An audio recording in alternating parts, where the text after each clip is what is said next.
Welcome everyone to my review of Archie Sonic the Hedgehog issue 7. Are you ready to go treasure hunting? It's not just for any old treasure, it's one that belongs to Sonic's Uncle Chuck. If you ignore last issue's non-canon Christmas story, this will be the first time he's mentioned in-universe since I believe issue 4 of the original Sonic miniseries. That takes me back. Well, let's go ahead and dive right into this first story. Tails shows Sonic, Sally, and Rotor his new seesaw that he made himself. Good job, kid. Perhaps one day you'll be building robots and vehicles. Rotor's eager to play on it. However, that eagerness forces Tails head first into the ceiling. Thankfully, it's made of dirt.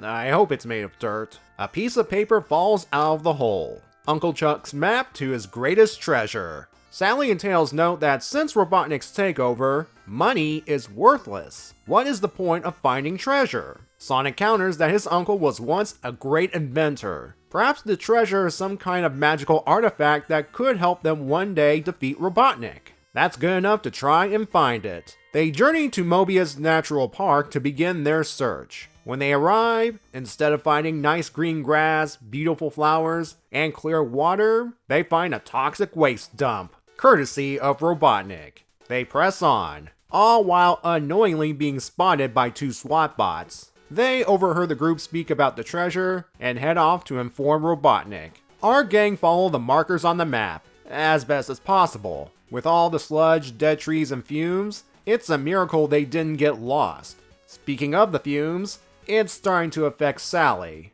So Sonic follows the map at supersonic speed until he finds the X on the ground. Too bad Robotnik and his forces found them. Not only will he turn the Freedom Fighters into robots, he'll have some nice treasure to boot. The Freedom Fighters split up, and Robotnik welcomes hunting them down in this wasteland. He yells that even if they manage to evade capture, the area's pollution will eventually kill them. Sonic, hiding in a nearby stump, admits Robotnik's got a point. He needs to find a way to make the environment work for them before it's too late. First stop is Tails, who's being chased by a Burrowbot. Sonic draws its attention and tricks it into a barrel of highly potent acid. The result speaks for itself. Next is Rotor and the two SWAT bots. I'm assuming they're the same ones that informed Robotnik earlier. Sonic does an impression of Robotnik and orders them to drop Rotor and have them walk straight into the puddle of toxic ooze. Finally, there's Sally and the Buzz Bomber.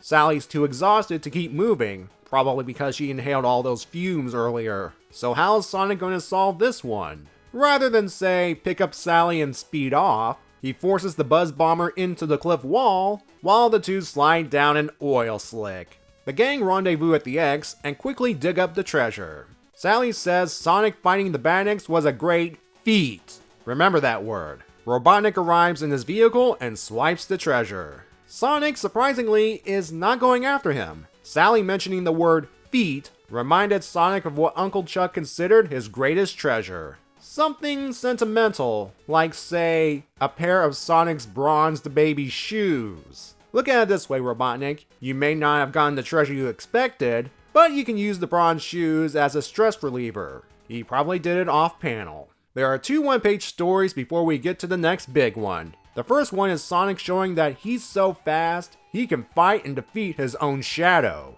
Peter Pan, eat your heart out. The second one is Robotnik doing a little sketch of Sonic, which turns out to be a profile pic and a damaged crab meats describing the perpetrator. Our second big story begins with the gang dressing up in costumes for the annual Fright Night party. Sally's evil sorceress costume doesn't feel complete without a magic stick, so she'll wander off to the surface to find one. Sonic and Antoine want to accompany her, but she insists that she can take care of herself. In fact, she orders them not to follow. In the forest, she eventually finds a stick that perfectly resembles a staff. Just for funsies, she points it at a rock like she's doing magic, and the rock blasts off. Did Sally actually find a magic stick? Nope. Her gesture just happened to coincide with an underground geyser going off at the same time. Sally's not the only one thinking she cast magic. Robotnik's monitoring the area and believes Sally's a sorceress, one that he's been looking for all his life, as in romantically. We're going there, everyone. Sally keeps trying and failing to lift various objects when Robotnik arrives. He tries wooing her with a bouquet of living weeds and a box of oil-filled chocolates. Let me clarify that Robotnik doesn't know that's Sally in the sorceress outfit. I guess she got it at the same place Clark Kent gets his glasses. Robotnik goes straight to marriage proposal, and Sally doesn't know what to say. In that case, Robotnik tries to force a yes by dragging her back to Robotropolis for the wedding ceremony. Nearby, Sonic's been keeping an eye on the situation and follows them, without letting them know of his presence. At Robotnik Hall, the Doc is ready to be wed by his newest machine, the Wed-O-Matic. But before the ceremony commences, he wants to see Sally use some magic. Sonic sees this as a chance to humiliate Robotnik. He uses a warp sonic speed to make himself invisible and proceeds to beat the tar out of Robotnik, while looking like Sally's doing magic. Then Sonic and Sally speed off back to the forest. Looks like the wedding's off. Once they're safe, Sonic apologizes to Sally, who recognized him while invisible. She is grateful Sonic saved her and is rewarded with a kiss, before being punished for disobeying orders by breaking the stick over his head. Our final one-page story features Antoine trying to convince Sally to start a naval fleet, and Sally repeatedly saying no. Her anger is understandable in this one, as the fleet consists of only one rowboat named after her.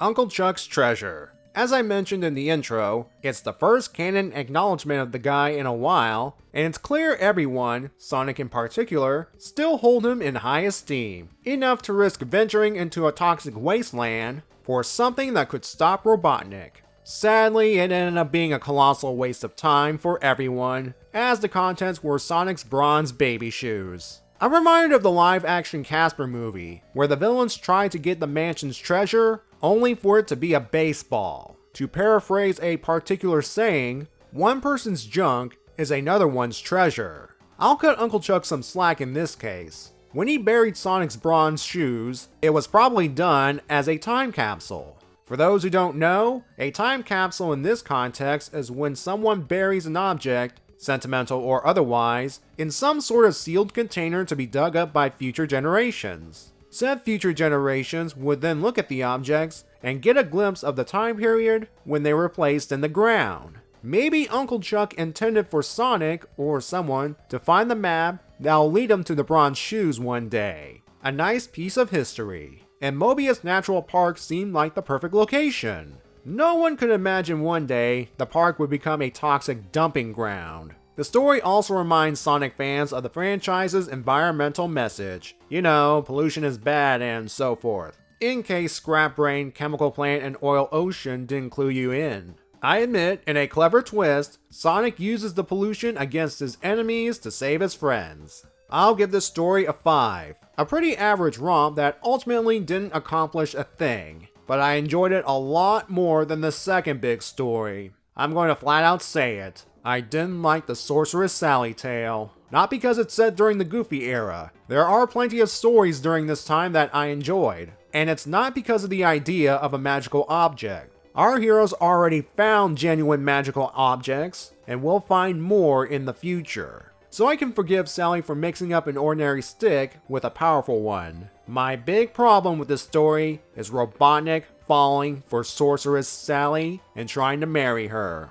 There are marriages for convenience and power, and you think Robotnik wants her just for her magical abilities. No, he was falling for her, not even realizing her true identity. Did he even know she was a Mobian?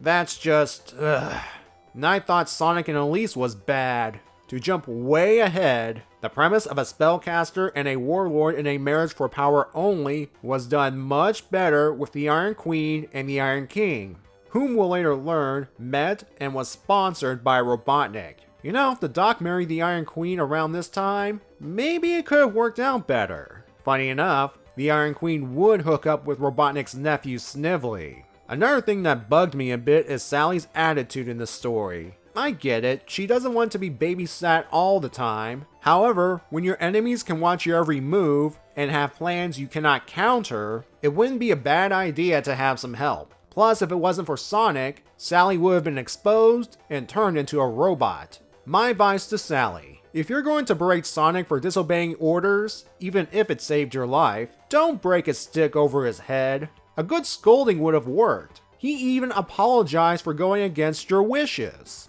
Now, Sonic doesn't escape this completely unscathed. The ability to move so fast he turns invisible? That's a bit ridiculous, even for Goofy era standards. I'm familiar with characters like the Flash moving so fast they can travel through time and other dimensions. But invisibility? No, sorry, I just can't. If Sonic could have done this the entire time, why not use it to storm Robotropolis and gather intel, raid the base for supplies, or like here, beat up Robotnik on a consistent basis? And you know what's sad? There will be an issue down the line that does the invisible Sonic premise much better, but I'll get to it when I get to it. I'm giving this story a 3, and that's me being generous. Personally, I'd write this story off as non-canon. Here's why. If you take into account issue 57, which is the recap issue of the series so far, it's one of the handful of stories that's notably absent from Sonic's trip down memory lane.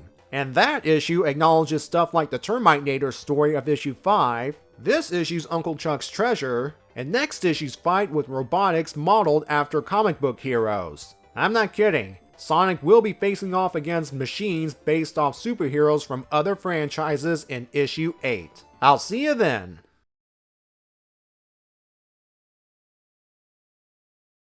Was Sonic carrying her? I guess Sally could be considered a runaway bride? I'll see myself out.